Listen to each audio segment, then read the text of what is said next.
안녕하십니까? 코리안 토르입니다. 여태까지 소문만 무성했던 김민재 선수의 프리미어리그 진출 가능성이 점점 커지고 있습니다. 2021년 프리미어리그의 겨울 이적 시장은 1월 2일부터 2월 1일 23시까지이며 현재 많은 언론에서 김민재 선수의 토트넘 혹은 첼시행 가능성에 대해 보도하고 있습니다. 사실 김민재 선수는 바로 지난 여름 이적 시장에서도 프리미어리그의 토트넘, 왓포드, 아스날 등과 연결됐었고 포르투 등 다수의 유럽팀과 연결된 바 있었지만 결국 이적에 실패했고 2020년을 중국에서 보냈습니다. 그 와중에 국내에서의 인터뷰에서 본인의 소속팀인 베이징 거안을 비하하는 발언을 했고 이게 중국의 귀로 들어가 논란이 되기도 했었습니다. 한편 풋볼 런던에서는 김민재가 토트넘에 오게 되면 어떤 백넘버를 달게 될지에 대한 기사까지 나왔습니다. 해당 기사에서는 김민재는 베이징에서 2번을 달았고 국가대표팀에서는 3번을 달다가 4번을 달았다고 밝혔으며 현재 토트넘에서는 도어티와 알더베이럴트가 각각 2번과 4번을 달고 있다고 밝혔고 공란인 번호를 추천해줬습니다. 13번은 보통 세컨키퍼의 번호인데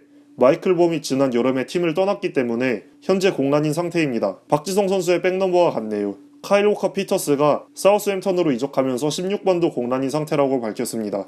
이외에도 미러, 풋볼 런던, 인터풋볼, 그리고 첼시의 공식 홈페이지에서도 김민재 선수의 토트넘 혹은 첼시행 가능성에 대해 다뤘는데요. 해당 기사들을 살펴보도록 하겠습니다. 토트넘의 괴물이라 불리는 24살 에이스 때문에 초조한 첼시. 첼시와 토트넘은 대한민국의 에이스 김민재를 두고 경쟁하고 있다. 김민재는 24살이고 베이징 거안의 센터백이며 대한민국의 국가대표이다.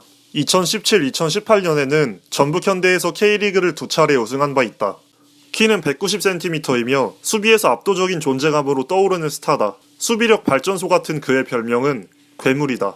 토트넘은 지난 여름 베르통원을 떠나보내고 수비수의 보강이 절실하다. 그로부터 반년이 지나고 조금의 변화가 보이기 시작했다. 토트넘은 지난번 첼시에게 윌리안을 뺏겼기 때문에 이번에는 첼시로부터 김민재를 뺏기고 싶지 않을 것이다. 김민재의 계약은 2021년 12월에 만료되고 베이징 또한 이적료를 위해 김민재를 팔고 싶어한다. 다음은 첼시의 공식 홈페이지입니다. 토트넘과 한국 수비수 영입을 놓고 경쟁을 벌이는 첼시.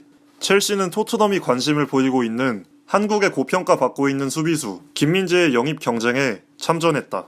데일리메일에 따르면 191cm인 김민재는 괴물이라 불리며 무리뉴는 지난 여름부터 김민재에게 관심을 갖고 있다. 첼시도 김민재에게 관심을 보내고 있다.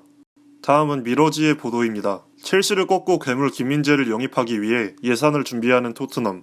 토트넘은 지난 시즌부터 한국의 수비수 김민재에게 관심이 있었고 이제 그를 위한 예산을 준비하려 한다. 토트넘은 고평가받고 있는 한국의 수비수 김민재를 위해 이번 달 예산을 준비하고 있다. 토트넘은 첼시의 김민재에 대한 관심으로 인한 불안감으로 김민재에 대한 관심을 올리고 있다. 토트넘은 손흥민의 국가대표 동료이기도 한 김민재에게 지난 시즌 베르통원이 떠나고 나서 관심을 보였었다.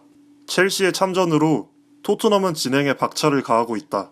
한편 첼시는 지난 2013년 8월 윌리안이 토트넘으로 이적하기 직전 3천만 유로로 윌리안을 가로챈 바 있다. 홈에서 풀럼과 1대1로 비기고 수비수들에게 불만을 나타내는 무리뉴. 인사이드 풋볼의 기사입니다. 한국의 스타와 계약을 위해 접촉 중인 토트넘. 이탈리아 언론 스포티 이탈리아에 따르면 현재 중국의 시즌은 끝났고 토트넘은 김민재 영입을 위해 계속해서 베이징 거안과 대화 중인 것으로 나타났다. 김민재는 손흥민의 영향으로 프리미어리그에 이적에 유혹될 수도 있다. 이외에도 다양한 언론들에서 해당 내용을 보도했는데 거의 겹치는 내용이 많아서 몇 개 언론의 기사들만 소개해드렸습니다. 베이징 입장에서도 이번이 이적료를 받을 수 있는 거의 마지막 기회이기 때문에 이번 이적 시장에서 김민재 선수의 이적 가능성이 높다고 생각되네요. 개인적으로 토트넘으로 이적해 손흥민 선수와 함께 토트넘의 황금기를 만들면 좋겠다는 생각이 듭니다. 제가 준비한 영상은 여기까지입니다. 시청해주시는 분들 항상 감사합니다.